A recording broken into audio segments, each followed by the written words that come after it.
Bonjour à tous. Le procès en appel de l'assassinat d'Houssina Car s'ouvre aujourd'hui à la cour d'assises de Côte d'Or. Pour rappel, en mars 2020, le jeune homme de 23 ans est tué par balle à Besançon par erreur lors d'une fusillade liée au trafic de drogue.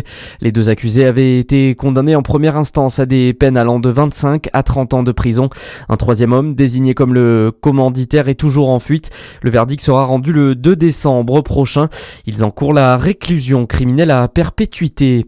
Les municipales se précisent à Chenôve. Après Patricia Marc pour la France Insoumise, Philippe Neyraud a officialisé sa candidature pour mars 2026.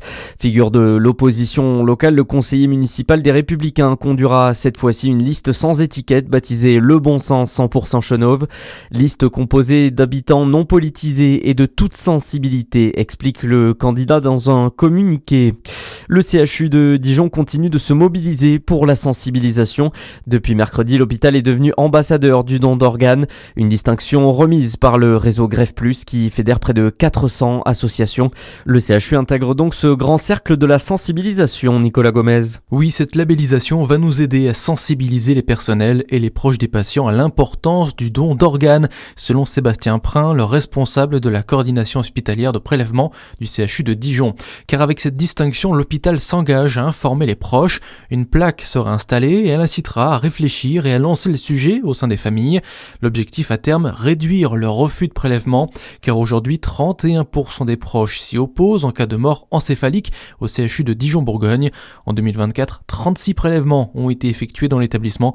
Cette année, au 30 octobre, il y en a eu seulement 35. Et à noter qu'en France, près de 29 000 patients sont en attente d'une greffe d'organes. Dans le reste de l'actualité, c'était une prise de parole très attendue. Boualem Sansal s'est exprimé pour la première fois hier sur le plateau de 20h de France 2 après avoir passé 1 an de prison en Algérie. L'écrivain franco-algérien est notamment revenu sur les conditions de son interpellation. S'il a été arrêté, c'est selon lui parce qu'entre la France et l'Algérie, une guerre a été déclenchée.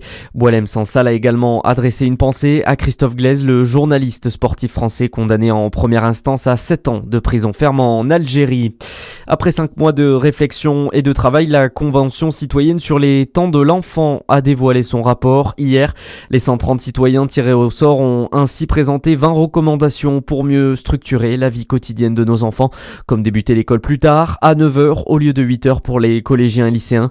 Ils proposent aussi de diviser le pays en 2 zones de vacances contre 3 aujourd'hui.